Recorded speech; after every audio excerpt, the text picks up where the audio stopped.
Vou fazer mais um videozinho daqueles que não se entendem.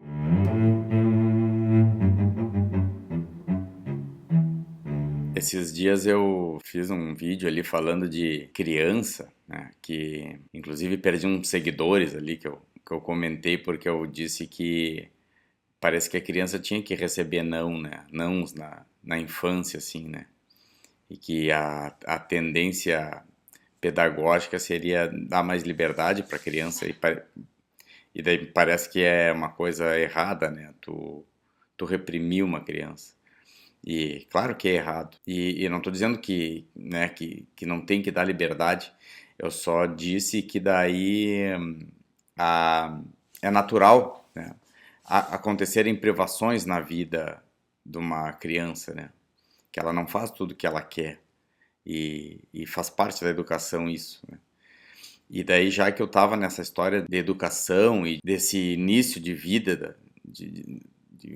aprendizagem, do iniciozinho do animal humano, eu quis fazer essa articulação assim, que já fiz várias vezes, mas que parece que é legal de a gente refletir sobre isso, assim, da questão do como que é o entendimento, né?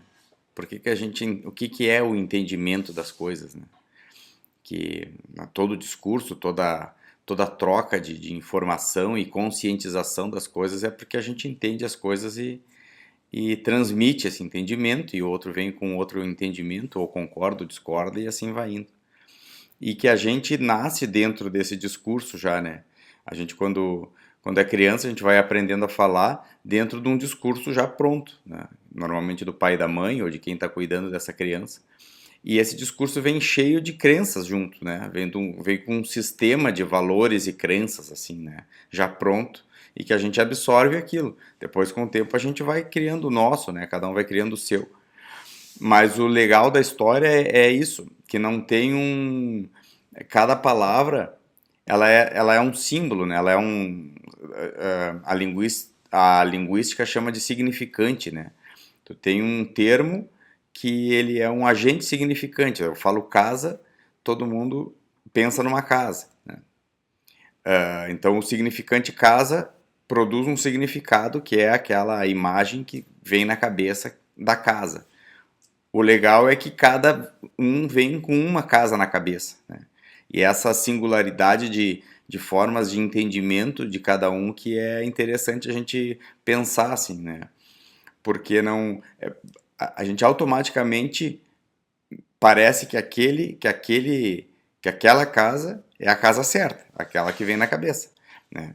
Porque veio na minha cabeça. Mas não é a mesma casa que o outro também produziu na sua imaginação, assim, né?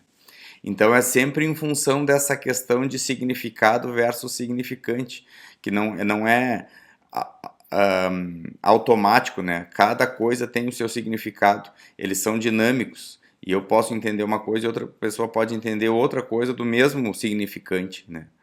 E isso faz uma confusão enorme. Então, o que eu quis dizer assim, que a gente nasce nesse caldeirão de significantes que é a linguagem, a fala, os discursos, assim. Então a gente não tem muito como escolher, né? Eles se apresentam para a gente absorve um discurso, né? E a gente vai se formando baseado nesse discurso, assim, a gente forma a nossa personalidade dentro de toda essa riqueza de discursividade e de possibilidade de entendimento, né? E à medida que vai passando a vida, a gente vai mudando ou não, né, esses entendimentos, mas eles têm uma espécie de vida própria, assim, né? Eles se apoderam da gente, assim, os significados. E a gente não, muitas vezes, tem coisas que a gente acredita do nossa forma de ser, ou de crenças, assim, por exemplo, crença até, né, eu acredito em Deus ou não, né? Isso é uma crença comum, assim. É independente se existe ou não existe Deus, a crença em Deus, né? É, eu posso acreditar e não tem como provar que existe. O contrário é verdadeiro, né? Eu posso não acreditar e não tem como provar que não existe, né? Então, esse é o poder da opinião, da crença, do significado das coisas. Então, o que é interessante dessa história toda, por isso que eu quis trazer essa coisa que a criança entra já dentro de um discurso pronto e é, às vezes, difícil de sair dele, né? E fica preso a ele, né? E por mais que depois a educação e a vida vai mostrando outras possibilidades de entendimento das coisas, esse entendimento primordial, assim, ele está muito misturado à nossa personalidade e está misturado a coisas que a gente foi precisando esquecer, né? Que daí entra essa coisa da privação que eu falei que a criança fatalmente tem na vida, né? Ela não faz tudo que ela quer, né? A criança ela não tem esses dispositivos assim culturais de censura que a gente tem quando adulto. Vai acontecendo isso, né? Ao longo do amadurecimento de cada pessoa, assim, né? Então a criança ela pode pensar o que ela quiser e acha que pode fazer o que quiser, né? Só que um dos limitantes já dessa liberdade que é praticamente impossível de se ter é o próprio discurso, né? A gente tá submetido às regras da lógica, da razão e do entendimento e da fala, da linguagem, e isso fatalmente dá um limite para o pensamento, para a liberdade de pensamento. Para se tornar consciente alguma ideia, ela precisa ser estruturada como algo racional. E aí já é limitante de outras possibilidades, né, de pensamento, assim. Então a própria razão é um castrador assim das possibilidades, né? Não sei se eu estou sendo claro, provavelmente não. Essa razão a gente estabelece ela baseado nessa nossa personalidade, nesse nosso caráter, e junto com isso vem as repressões e os recalques que a gente tem para formar quem a gente é. As coisas que a gente gostaria de ter feito e não fez, gostaria de ser e não é. E nem sabe o que é direito isso, é inconsciente, né? Então, as determinações de por que eu sou e falo e sei e penso do jeito que eu penso, para ter sido produzido essa forma de ser, tem um monte de coisa inconsciente ajudando a definir essa forma de ser aí. Então isso que é legal, né? Que tipo eu aprendi com a análise a ver essas outras possibilidades de ser, né?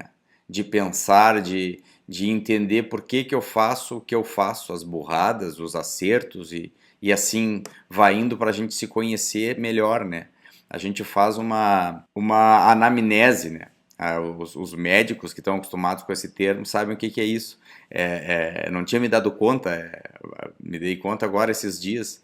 Eu aprendi esse termo na faculdade, né? O que é uma anamnese, é uma investigação da história prévia do paciente, né? A anamnesia, né? Não amnésia, não amnesia ou não amnésia. Então é tu tirar da amnésia, tu trazer à tona, tu trazer à luz do esclarecimento, do entendimento, algo que estava esquecido, né? É isso que a análise faz. E esse exercício da gente repensar aquelas crenças muito arraigadas na gente, quando a gente vai fazendo isso sob a orientação de alguém capacitado para ouvir, né? Porque essa que é a questão. Quem é que vai me dizer o que é aquilo ou o que não é aquilo? Ninguém vai dizer. Sou eu que vou fazer esse exercício, né? De ressignificação das coisas. Então é complicado, né? Mas ficou assim, né? Então me digam aí se estão entendendo ou não e faço questão até que me deem feedback para ver o que eu posso fazer para melhorar. Mas vamos indo. Por enquanto era isso. Tá bem? Até mais. Beijo a todos.